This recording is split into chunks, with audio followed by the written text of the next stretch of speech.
My first love is for the night sky. Love is complicated. You are looking at flight slew of the Hubble Space Telescope,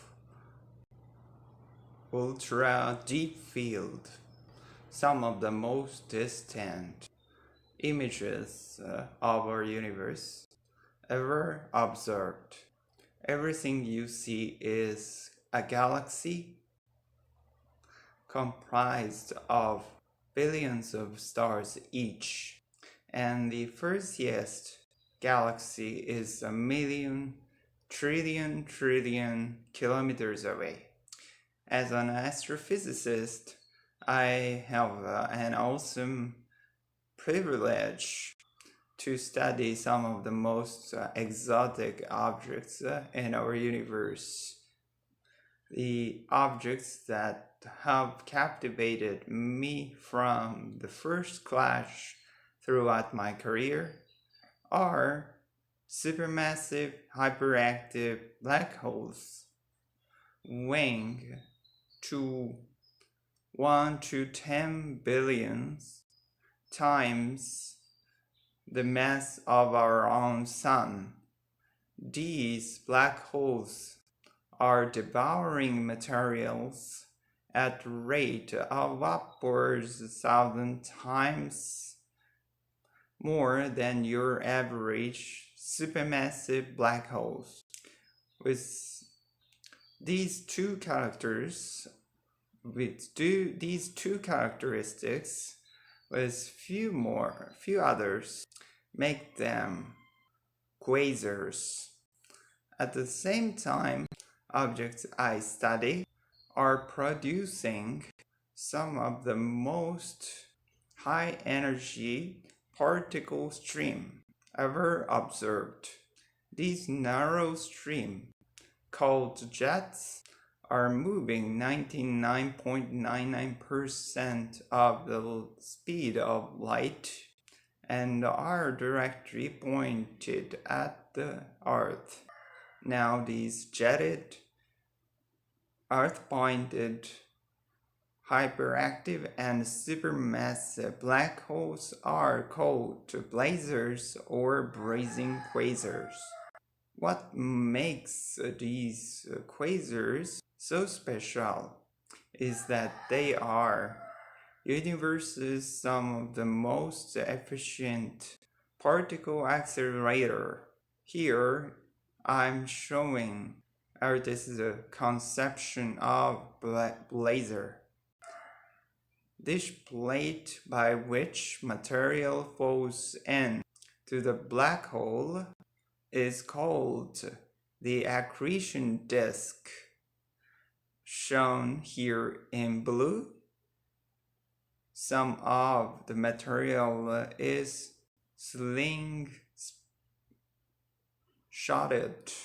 around the black hole and accelerated to insanely high speed in a jet, shown here in white. Although blazar system is rare, the processes by which nature pulls in material by a disk and then flings some of it out by a jet is more common. Beyond the cosmic account, eventually we zoom out of the blazar to show its approximate relationship to the larger galactic context. Beyond cosmic accounting of what comes in and what comes out, one of the hot topics of laser astrophysics is where the highest energy jet emission comes from. In this image, I'm interested in where these white blobs forms, and if as a result there is any relationship between the jet and the accretion disk material? Clear answers to this question is almost completely inaccessible until 2008 when NASA launched a new telescope that better detects the gamma ray light. That's a light with the energy 1,000,000 times more higher than your average X-ray scan, standard X-ray scan. I simultaneously compare variations between the gamma ray light and the visible light from day to day to year to better localize these gamma ray blobs. My study shows in some instances these gamma ray blobs are formed much closer to the black hole than we initially thought, as we can more confidently localize where these gamma ray blobs are forming.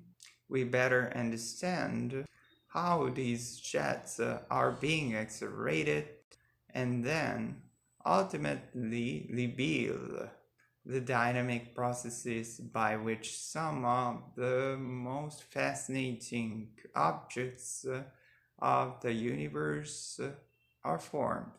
This all started as a love story, and it still is. This love transformed me from as a curious, stargazing young girl to a professional astrophysicist hot on the heels of celestial discovery. Who knew that chasing after the universe would ground me so deeply to my mission on Earth? And who do we ever know? When do we ever know where the first love letter will truly take us?